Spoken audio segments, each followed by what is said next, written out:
Hello and welcome into another episode of Locked on Wolves. Luka Doncic was traded. You didn't dream that. It really happened. What's the fallout when it comes to the Timberwolves? How does it impact the Western Conference landscape? We'll also talk about the Wolves' shorthanded loss to the Wizards. It's all coming. Welcome in. You are Locked on Wolves.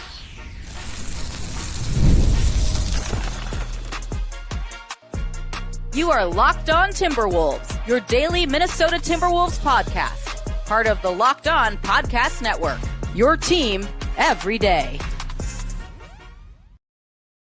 Hello and welcome to the Locked on Wolves podcast, part of the Locked on Podcast Network, your team every day. My name is Ben Beecken. I'm the host of Locked on Wolves. Today's episode is sponsored by Game Time. Download the Game Time app, create an account, and use the code LOCKEDONNBA for $20 off your first purchase. Happy Monday, everybody. Actually, Sunday. I'm posting this as Monday's episode, posting early on Sunday evening because of how crazy this weekend has been. The Luka Doncic trade needs a more immediate reaction. So I'm going to do the Timberwolves perspective of the Luka trade first. Then I'll talk Wolves, Wizards, shorthanded Wolves, horrible loss, regardless of who wasn't playing for the Wolves on Saturday. We will talk about that, but I got to start with Luka because the West just got weirder. And look, the trade deadline's not till Thursday. So could this have any impact on what the Wolves do or don't do this week, as well as some of the other teams that they're in the Western Conference race with currently? So a lot to talk about, to break down from a Wolves standpoint. So we'll get to all that here today. First, a big thank you for making Locked on Wolves your first listen every day. Of course, you can listen anywhere you get podcasts. It's also available for free on YouTube and on the Locked on Sports Minnesota app on Roku and Amazon Fire TV. And a reminder, we have a newsletter you can subscribe to at lockedondaily.com. Sign up there. It's one stop for Ultimate Wolves and NBA coverage. You'll get an email in your inbox every day, Monday through Friday. All right. So this Luka trade, like everybody else, when it happened on Saturday night, I was shocked. I double checked to make sure that I have Sham's notifications turned on X on my phone. And I still was like, is this real? And, I'm sure everybody did this, check to make sure it was actually Shams, made sure I didn't somehow accidentally sign up for a fake Shams notification. Absolutely floored. I mean, everybody was. My initial reaction was probably similar to everybody else's. How are they only getting one pick along with Anthony Davis and Max Christie? That also really surprised me. Let's talk about. I want to talk about the Wolves' impact. Here's my initial overall reaction to the trade itself, and then I'll give what I think the trickle down to the Western Conference is. Immediately, the Lakers are horrible defensively, and plus Luka's still getting over the calf strain that he suffered against the Wolves on Christmas Day. So in the short term future, it makes the Lakers actually worse this season, which I guess does have a Wolves impact that we'll get to. Overall, obviously, it makes them they're set up much better for the long term, whereas the Mavs are now built around two stars on the wrong side of 30. And I mean, they still got to obviously re-sign Kyrie. I'm sure they will, based on the fact they made this deal in the history between Kyrie and Nico Harrison, the Mavs GM. But I don't know. The whole thing just doesn't make sense. I mean, we're talking about, and I understand, the justification the Mavs are giving is that they're going to make a decision related to Luka's extension. He's going to get the massive extension, or he would have been able to get the even larger extension from the Mavs. 5 years, $350 million this summer is what Luka would have signed. And the Mavs are apparently concerned about his conditioning, concerned about his durability. He's only played 70 games once since his rookie year. I get it. That's all true. But 65 games of a top three player in the NBA is better than no games from a top three player in the NBA. I don't care what you're paying him. He gives you a chance every year. He brought you to the finals last year, and now he's gone. And they're betting on a player in Anthony Davis who's 6 years older than Luka Doncic and is also injury prone. And I know he's arguably having the best year of his career, and he's great. Anthony Davis is a top, still 15 player probably. So I'm not arguing that he's not great. In a vacuum, Luka's still a better player. Now zoom out, and he's 6 years younger, and they're both injury prone anyway.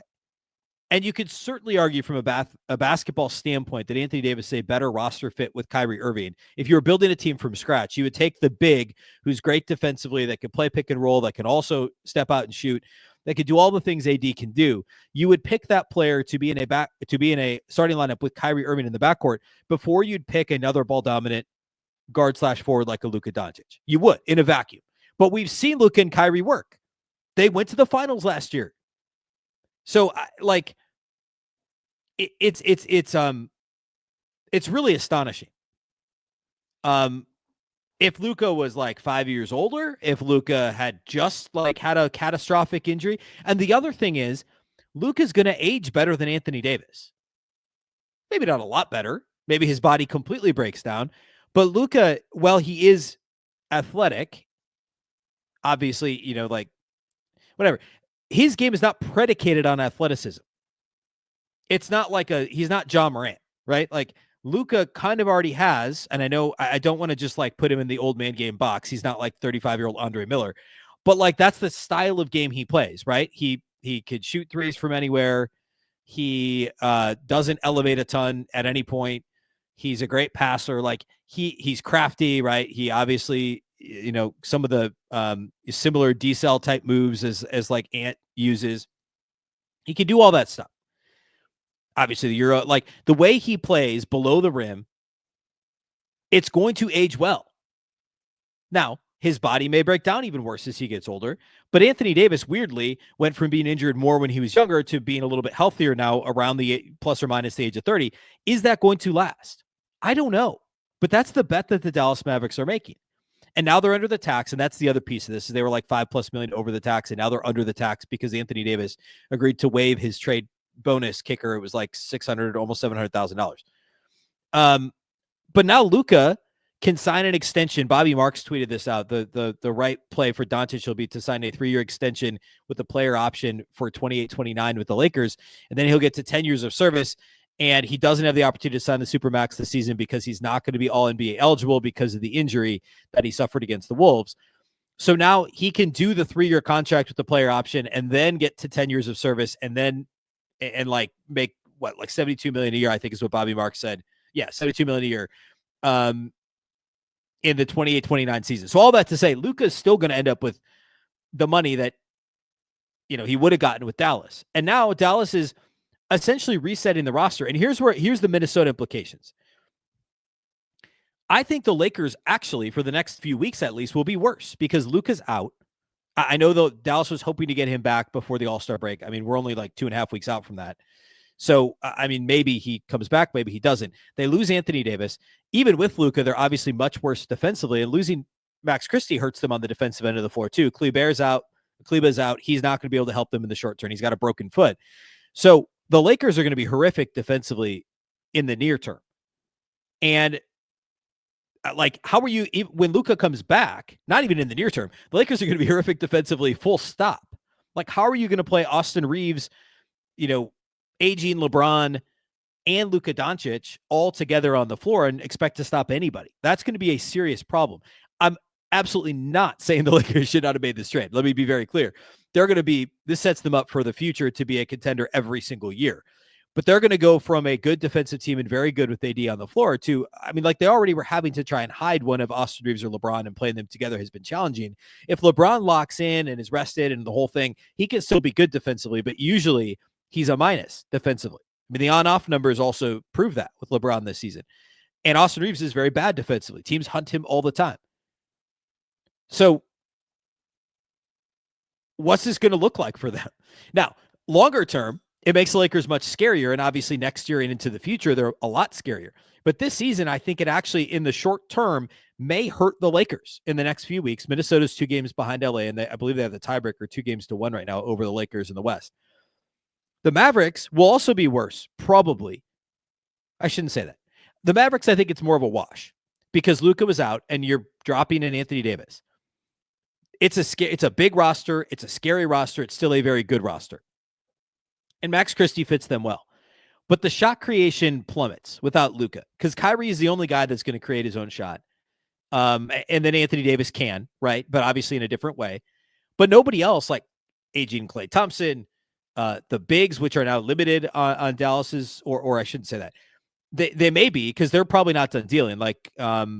between Gafford and Lively, like one of those guys gets hurt or one of those guys will get probably traded because of the Lively injury. So when I say one of those guys, I mean Lively. Like they're still a deep team and they're still a good team. I think it's a little bit of a wash for this year because they've also got to acclimate Anthony Davis into the team, which should be relatively synergistic. But as Wolves fans have seen, it's not super easy to do that, to do it on the fly for a team that already was well below 500. Like they've been bad without Luka. They've been well below 500 since Christmas. They're actually a game behind the Wolves right now in the Western Conference. So to expect them to seamlessly integrate Davis with the injuries, Kleba being out and now traded and Lively being out, like I don't know how they're supposed to be better now. And I understand, like, the ceiling for Dallas is still quite high. Like, they still very well could be a conference finals team. But I think it's unlikely. So I actually think it's if anything, it's a good thing for Minnesota in the short term. And I don't know that it really matters in the long term because one of the two teams was going to have Luka. Now it's just the Lakers instead of the Mavs. I don't know that it really matters long term for Minnesota. But in the near term, in the next few weeks, and maybe even for the balance of the season, it's not a bad thing for Minnesota. It might actually be a good thing. Makes the Lakers defense worse. Maybe before Luka comes back and he gets acclimated, the Wolves can catch Lakers, who they're only 2 games behind, and Dallas has to acclimate Anthony Davis. So I don't think it's a good thing for them, period. It's still a good team. And I could be wrong about what Dallas looks like this year and next year. And I shouldn't say that. I don't think I need to be wrong. I'm saying I think Dallas will still be good because Anthony Davis is really good, and I think him and Kyrie fit great. The problem is Kyrie's almost in his mid-30s, and Anthony Davis is 31. Like, it's this year and it's next year, and that's kind of it for this core of Anthony Davis and Kyrie. Whereas if they hadn't made this trade, they could have moved on from Kyrie in a year or two and kept Luka, and he would have still been entering his prime. He's in the early stages of his prime right now, and they traded him. Obviously, if his body breaks down, then Nico Harrison could look like a genius, I guess. I don't know. The PJ Washington trade, I actually liked for them. A lot of people didn't. The Kyrie trade, I didn't like for them. I don't think many people did like that one either. Those worked out. So we'll see how this one works out. I think it's crazy. I think it's absolutely crazy for all the reasons I already stated. And I think it may help the Wolves in the short term. Speaking of the Wolves, they're 7th in the West. We'll talk about what happened against the Wizards on Saturday, losing to the NBA's worst team by a bucket. We'll break all that down here next. Today's episode of Locked On Wolves is brought to us by our title sponsors at Game Time. Looking for tickets to your next big event? Whether it's a concert, a comedy show, or a sports game, finding the right ticket at the right price can be a headache. But with Game Time Picks, it's never been easier. Let me tell you how it works. With Game Time Picks, the app does all the hard work for you. It curates the best deals so you don't have to waste time searching through endless ticket listings. I've been using Game Time Picks for a while now. And look, here's my favorite things about it. The curated deals are great. Makes it super simple to find great tickets at a great price. You don't have to sift through thousands of options. Their super deals to grab a prime seat are awesome. The value is an absolute steal. And also the ability to see your seat with the seat view feature is an absolute game changer. Before you hit buy, you can see exactly what your seat will look like. It's absolutely reassuring. If you're not really familiar with the venue or whatever, it's great to be able to see it before you buy. The best part is you're covered with Game Time's lowest price guarantee. If you find a better deal somewhere else, they will refund 110% of the difference. Plus, your tickets are guaranteed to be delivered on time with easy cancellation options if something comes up. Take the guesswork out of buying tickets with Game Time. Download the Game Time app, create an account, and use the code LOCKEDONNBA for $20 off your first purchase. Terms apply. Again, create an account, redeem code LOCKEDONNBA. That's LOCKEDONNBA for $20 off. Download Game Time today. Last minute tickets, lowest price, guaranteed.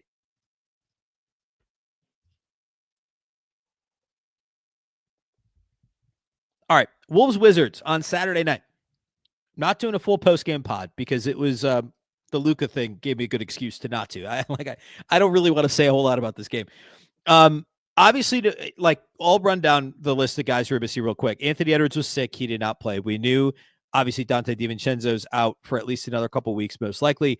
Julius Randle was out because of the groin strain he suffered on Thursday, and he's going to miss multiple games, is what Chris Finch had said. And then Reid got hurt early in the third quarter of this game. So this Wolves rotation looked nothing like what you would expect. And first of all, for fans that wanted to see young guys in the starting lineup, that was never going to happen. Like, it was always going to be the veterans in the starting lineup. And I get that. It makes sense. They played more together, like 100%. And people clamored to have Rob start. That wasn't going to happen. So, your starters are normal starters, Rudy, Jaden, and I guess now after the DiVincenzo injury, Mike Conley. Then you add in Naz Reid at the 4 next to Rudy, and Nickeil Alexander-Walker next to Conley in the backcourt with the injuries to Ant or the illness to Ant and the injury to Julius Randle. So that means your bench unit is 4 guys who were not in the regular rotation as recently as 2 weeks ago. Luka Garza, Joe Ingles, Jalen Clark, and Rob Dillingham. Minot still did not play. Terrence Shannon Jr. was available but did not play. I actually thought, they got off to a bad start.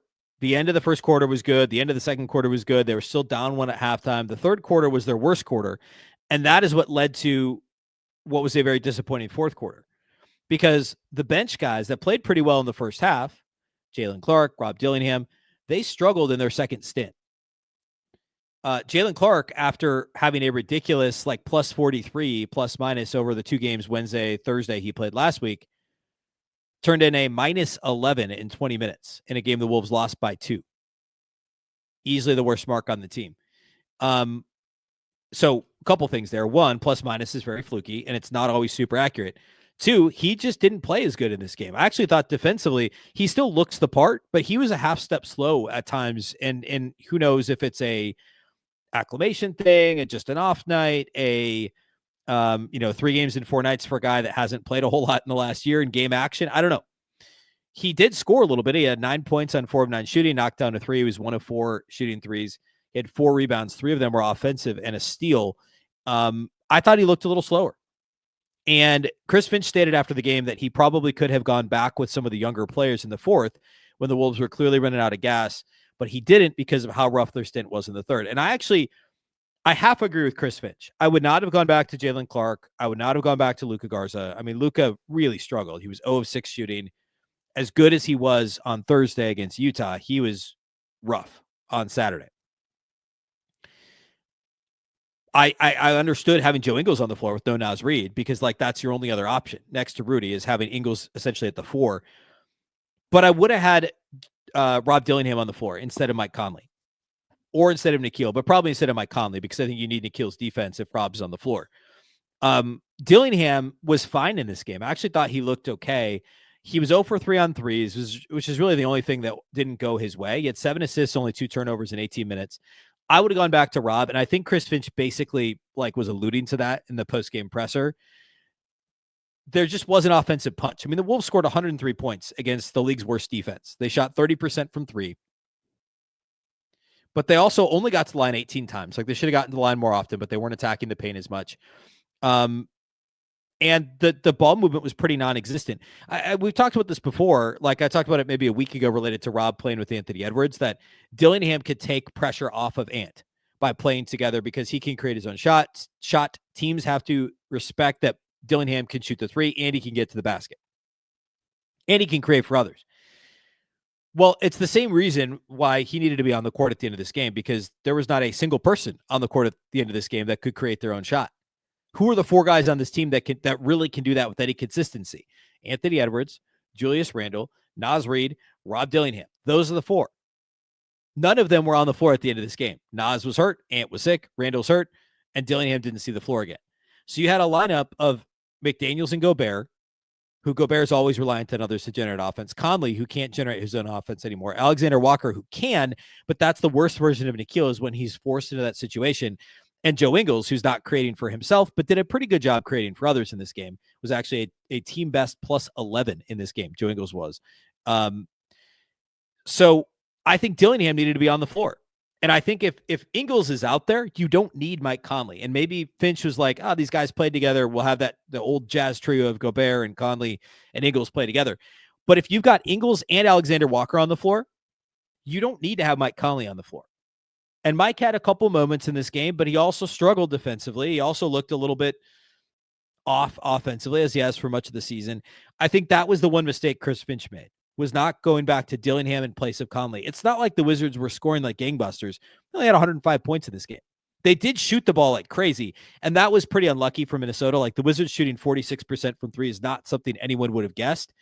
And early, there were some open looks, but period, they should not have even open. They haven't shot the ball that well for much of the season. So yes, they're an NBA team. Yes, you can't leave them open, but you can't expect them to hit 46% of threes, even if they're open. That's not how this team typically operates. Kyle Kuzma dropped 31 points and was 5 of 10 on threes.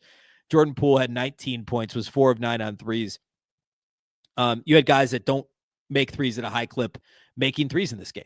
And that's all part of it. Like Bilal Coulibaly, he's a 27, even after this game, he was a 27% three-point shooter. He was 2 for 2 on threes in this game. Like it was a little bit, that's just kind of what happened. Like that was just, sometimes that happens. Early, it was a little bit the fault of the defense. Late, it was more because Chris Finch didn't do a great job at the rotation, getting Dillingham back in. And that's what I would have done differently if I were Finch. The Wolves are still a +3 on the glass. They actually had 2 less turnovers than the Wizards. They had 3 more steals. Like there's a lot of things in the box score that don't look bad. They attempted 1 more free throw. They made 1 more free throw. Like, and they lost by a bucket. I still think if the Wolves even with this lineup, like no Nas, no Ant, no Dante, no Randall, I do think this Wolves team, if they played this Wizards team 10 times, they would win 6 or 7 times. Like they're not worse than the Wizards still. I just think the rotation was a little bit out of whack. I think, you'd expect Garza to play a little bit better. You'd expect Dillingham to play down the stretch. You wouldn't expect Kyle Kuzma to play this well, which I think is fair. So, bad loss, period. Like it just is. Obviously, it would have been worse if guys were healthy and they somehow lost the Wizards. But I mean, this is a team that had lost 16 straight. It's a team that has had 2 15-plus game losing streaks. They're now 7-41. The bottom defense, bottom offense, all that. So not great for Minnesota. All right, I do want to hit studs and duds quickly, and then we'll look at the standings and peek at the week ahead. Actually, the Wolves play tonight, so I'll talk briefly about Wolves Kings too. So all that's upcoming here next.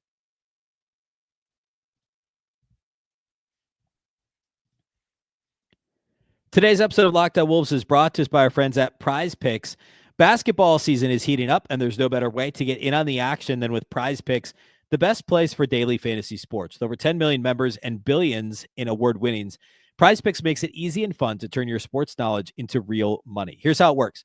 Just pick more or less on at least 2 player projections, and if you're right, you could win up to 1,000 times your cash. For instance, this week, look at the board. You could select more for Anthony Edwards on points. I mean, like, I feel like if he's going to be healthy, the Wolves have 4 games this week.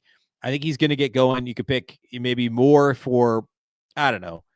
Like, I don't know that I'd pick anything for De'Aaron Fox this week, given the situation the Kings are in on the trade market. But the best part is no matter who you pick, PrizePicks will keep it simple. You can set your lineup in less than 60 seconds, and their fast, secure withdrawals mean you get paid quickly when you win.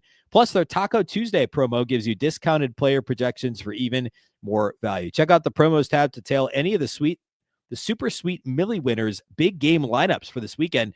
If you tail a lineup that goes 3 for 3, you can win a split of $1 million in promo funds. Download the app today. Use the code LOCKEDONNBA to get $50 instantly after you play your first $5 lineup. That's code LOCKEDONNBA for $50 instantly after you play your first $5 lineup. PrizePicks, run your game.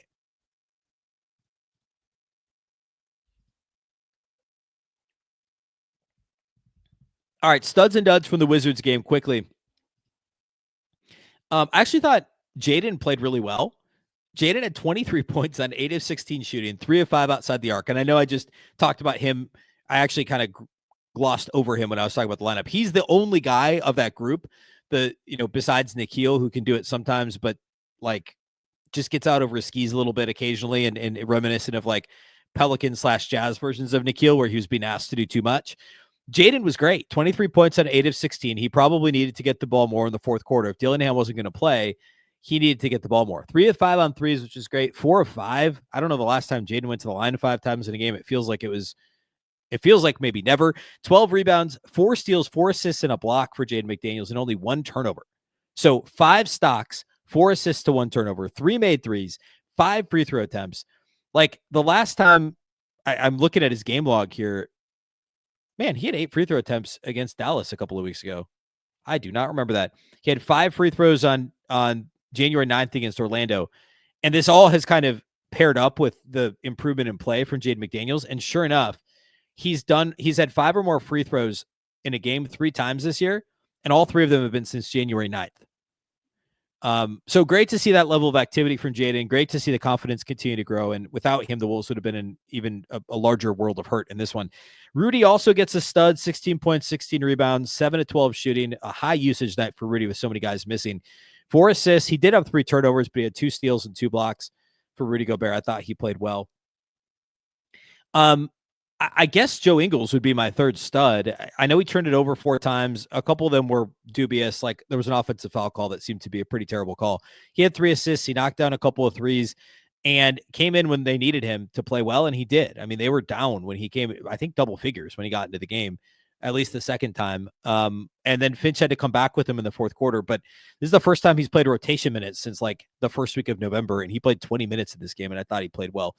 Duds, Luka Garza for me is a dud. No points at 0 of 6 shooting. A couple of tough ones in there, some that rimmed in and out. 2 boards, 1 assist for Luka. Was a -8 in just 11 minutes.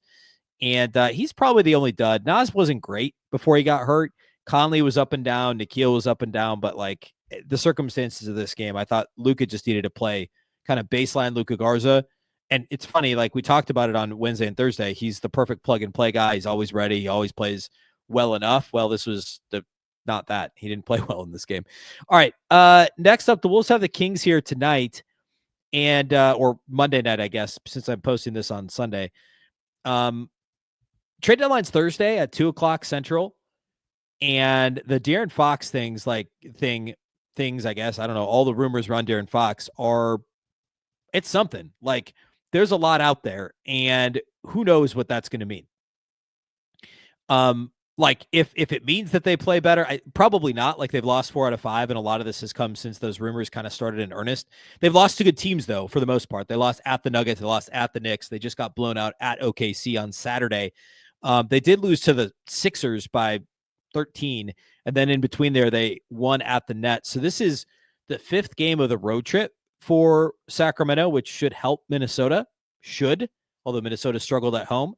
6th game of a 6-game road trip that they're currently 1-4 on. So Minnesota should be in good shape, at least in terms of rest and travel, I guess, compared to the Kings, but also like, what are we expected to get out of a Kings team that is so much in flux right now with De'Aaron Fox?